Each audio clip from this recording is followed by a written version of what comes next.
আসসালামু আলাইকুম রহমতুল্লাহি ওবরাকাতু। মাহতারাম সামিন কিরাম, আজকের একটা গুরুত্বপূর্ণ মাসলা হইতেছে, প্রশ্ন হইতেছে যে ব্যাংক থেকে কিস্তির পর কোনো গাড়ি নেওয়া কিংবা তো কোনো অন্য বস্তু নেওয়া জায়েজ আছে কিনা ব্যাংক থেকে কিস্তির পর।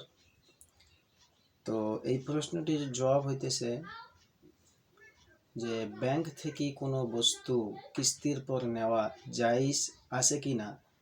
তো আমাদের সমাজে বর্তমান আমাদের এলাকার মধ্যে যেটা চলতেছে, মোরাউবাজা তারিকা যেটা চলতেছে, যে তার সিস্টেম হইতেছে এটা যে আপনি যে সময় ব্যাংক থেকে কোনো গাড়ি কিস্তির উপরে নেবেন, তো তার মুআমালার সিস্টেমটা হইতেছে এরকম যে ব্যাংক ডাইরেক্টলি ওই যেই জায়গার থেকে আপনাকে মানে যেই দোকান থেকে আপনাকে মানে ব্যাংকে আপনার গাড়ি দিব, সেই দোকানে এক মুষ্তে পয়সা ব্যাংকে আদায় করে দেয়, আর ব্যাংকে তার উপরে ইন্টারেস্ট নিয়ে আপনাকে ওই গাড়িটা আপনার হাওয়ালা করে দেয়।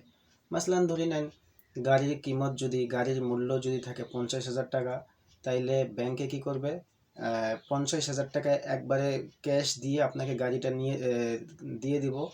কিন্তু 60,000 টাকা ধরে নেন ব্যাংকে আবার 60,000 টাকা আপনার কাছ থেকেই ইন্টারেস্ট সুদির টাকার ইয়াতে পারে 60,000 টাকা আপনার কাছে কিস্তিওয়ার মানে কিস্তি কিস্তি আপনার কাছ থেকে নেব।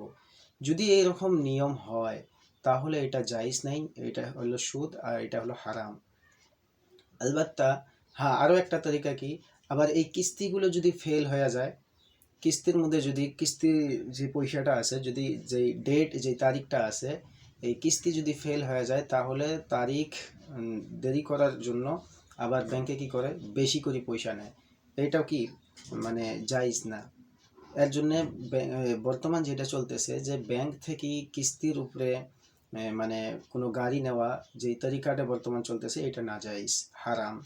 হ্যাঁ, আলবাত্তা জায়েজের কিছু সুরতও রয়েছে, যেগুলো যদি আপনি ফলো করেন তাইলে জায়েজ তরিকায় আপনি ব্যাংক থেকে কি নিতে পারবেন, কিস্তির পর গাড়ি নিতে পারবেন। জায়েজের সুরত কি, দুইটা শর্ত রয়েছে, দুইটা সুরত রয়েছে।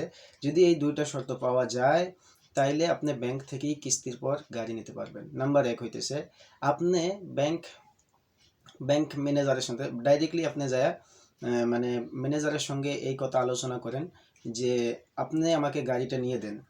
মাসালান গাড়ি 50,000 টাকা রয়েছে, গাড়ি 50,000 টাকা দিয়ে আপনি গাড়িটা আমাকে নিয়ে দেন। গাড়ি 50,000 আর গাড়ির যে মূল্য রয়েছে তার সঙ্গে আপনি যত টাকা নিতে চান, সুদ নিতে চান, মাসালান ধরে নেন 50,000 টাকা গাড়ির দাম, কিন্তু সে 60,000 টাকা নিতে চায় ব্যাংক, তাহলে আপনি ব্যাংক ম্যানেজারের সঙ্গে একদম 60,000 টাকার মুআমালা করে নেন। আপনি যদি 60,000 টাকার মুআমালা করে নেন আর কিস্তি কিস্তি যদি এই পয়সাগুলো আপনি দেন, তাহলে এটা আপনার জন্য জায়েজ আছে। আর 2 নম্বর শর্ত হইল কি, যে কোনো কিস্তি যদি দিতে দেরি হয়, কিস্তি দিতে ডেট যেটা রয়েছে কিস্তির, এটা দিতে যদি দেরি হয় তাহলে ব্যাংক এর উপরে আপনার কাছ থেকে কোনো পয়সা নিতে পারবে না, ইন্টারেস্টের উপরে কোনো পয়সা নিতে পারবে না। এই দুইটা শর্ত যদি থাকে তাহলে আপনি ব্যাংক থেকে কিস্তি নিতে পারবে, কিস্তির উপরে গাড়ি নেওয়া জায়েজ আছে আপনার জন্য, কোনো অসুবিধা নেই। ওয়াল্লাহু আ'লাম।